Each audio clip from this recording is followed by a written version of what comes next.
प्राथमिक स्कूलों में बीएड डिग्रीधारी को सुप्रीम कोर्ट द्वारा अपात्र किए जाने के फैसले के बाद शासन ने बस्तर और सरगुजा के 2,897 सहायक शिक्षकों की नौकरी से निकालने की प्रक्रिया शुरू कर दी है। दूसरी तरफ बीएड शिक्षक अपनी नौकरी बचाने शासन से गुहार लगा रहे हैं। 12 दिन से शिक्षकों का आंदोलन जारी है। शिक्षकों ने बुधवार को बीजेपी कार्यालय का घेराव किया, जिसमें 30 लोगों को गिरफ्तार किया गया। शिक्षक जब तक नौकरी के बदले नौकरी नहीं दी जाती तब तक आंदोलन करने की चेतावनी दे रहे हैं। वहीं सरकार मामले को हाई पावर कमेटी सौंपने में जुट गई है।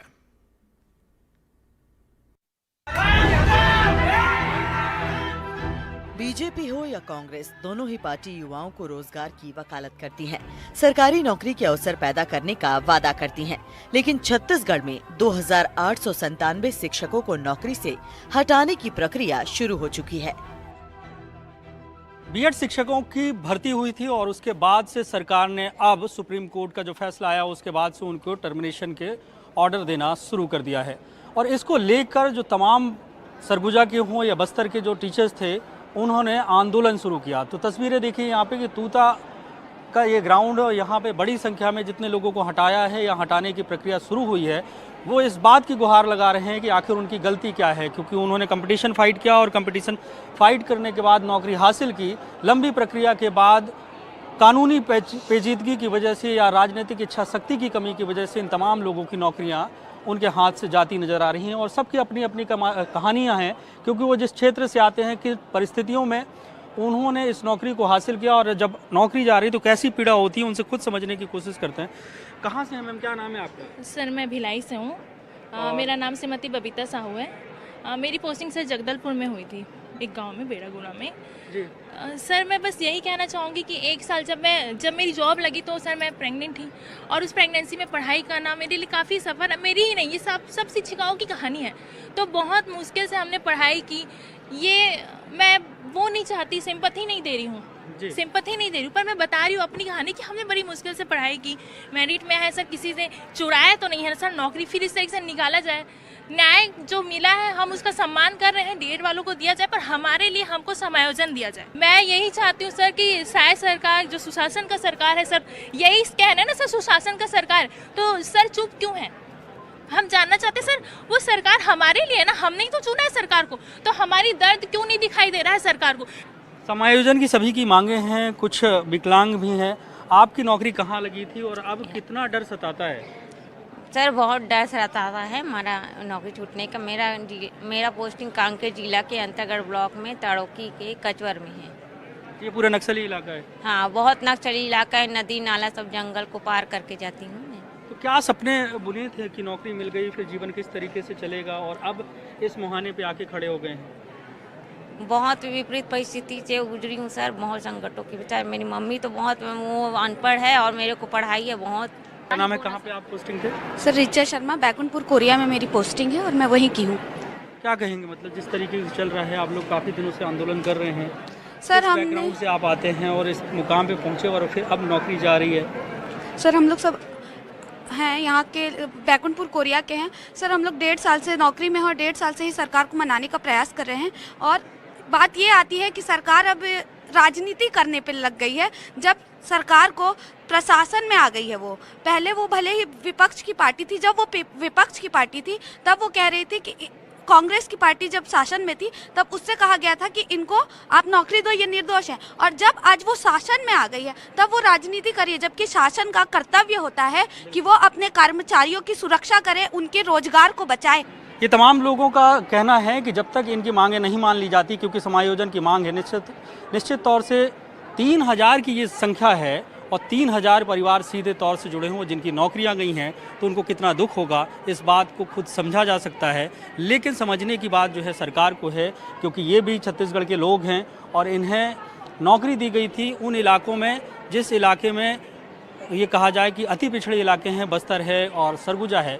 लेकिन अब जिस तरीके की परिस्थिति बनी है, तो सीधे तौर से चेतावनी ये है कि जब तक इनकी मांगें नहीं मानी जाती, इनको नौकरी नहीं दी जाती, तब तक ये तमाम लोग इस धरना स्थल पर यूं ही आंदोलन करते रहेंगे। बीजेपी इसे भूपेश बघेल सरकार की नाकामी बता रही है। देखिए, सबसे पहले तो ये बात समझिएगा कि छत्तीसगढ़ की विष्णुदेव साय जी की सरकार पूर्ण रूप से संवेदनशील है इनके भविष्य को लेकर, और उसके लिए उच्च अधिकार प्राप्त अधिकारियों की एक कमेटी बनी है जो इनके भविष्य के लिए बहुत संवेदनशीलता से विचार करके कुछ न कुछ निर्णय लेगी। लेकिन मुख्य बात यह है कि 2900 शिक्षकों के भविष्य के हत्या के दोषी भूपेश बघेल की पूर्ववर्ती सरकार है, उस सरकार की लापरवाहपूर्ण नीति से ये स्थितियां उत्पन्न हुई। और जब इनकी नियुक्ति हुई उसके बाद भी एक बार हाईकोर्ट ने इस पर रोक लगाई थी, लेकिन उसमें सरकार नहीं गई, सरकार ने पक्ष नहीं रखा, ये स्वयं गए थे। उसके बाद जब इनको रोक स्थगन हट गया तो उसके बाद भी नियुक्ति पत्र देने में इन्होंने राजनीति करने के लिए राहुल गांधी का इंतजार किया, फिर नियुक्ति पत्र दिया और आज आखिर वही परिस्थिति आई। लेकिन विष्णुदेव साय जी की सरकार में निसंदेह इनके ऊपर संवेदनापूर्ण कार्य करते हुए इनके भविष्य की चिंता करेगी। पूर्व सीएम भूपेश बघेल ने बीजेपी के आरोप पर पलटवार करते हुए कहा कि देश की ये पहली सरकार है जो नौकरी छीन रही है। शिक्षकों के पद अभी भी रिक्त पड़े हुए हैं। 33,000 शिक्षकों की भर्ती प्रक्रिया इन्होंने रोक रखी है। पद रिक्त हैं। ये सरकार चाहे तो ये जो 2897 जो शिक्षक हैं उसकी नौकरी को बचा सकते थे। नौकरी तो दे नहीं रही है, जो नौकरी मिली हुई है उससे छीनने का काम कर रही है। एक आदिवासी मुख्यमंत्री आदिवासियों को नौकरी तो दे नहीं पा रहे हैं, उनकी नौकरी मिली हुई नौकरी को छीनने का काम कर रहे हैं। अब आपको बताते हैं कि आखिर ये पूरा प्रकरण है क्या। 4 मई 2023 को 6,285 सहायक शिक्षक भर्ती का नोटिफिकेशन जारी हुआ था। 10 जून 2024 को परीक्षा हुई। 2 जुलाई 2023 को परिणाम आया। मेरिट लिस्ट जारी हुई। 11 अगस्त को सुप्रीम कोर्ट का फैसला आया। शिक्षा की गुणवत्ता का हवाला देते हुए एनसीटीई के 2018 का गजट, जिसमें बीएड को प्राथमिक के लिए मान्य किया गया था, उसे खारिज कर दिया गया। सुप्रीम कोर्ट के 11 अगस्त के फैसले के आधार पर बीएड अभ्यर्थी ने हाई कोर्ट में याचिका दायर की। कोर्ट ने 2 जुलाई के रिजल्ट के आधार पर मेरिट लिस्ट से बीएड को हटाकर डीएड की काउंसलिंग शुरू करे। बीएड अभ्यर्थी हाईकोर्ट के फैसले के विरुद्ध सुप्रीम कोर्ट गए। सुप्रीम कोर्ट का फैसला आया 29 अगस्त 2023 को। सुप्रीम कोर्ट ने बीएड को अंतरिम राहत प्रदान करते हुए नियुक्ति प्रक्रिया में शामिल होने की छूट दी, लेकिन अंतरिम राहत को बिलासपुर हाईकोर्ट के फैसले के अधीन रख दिया।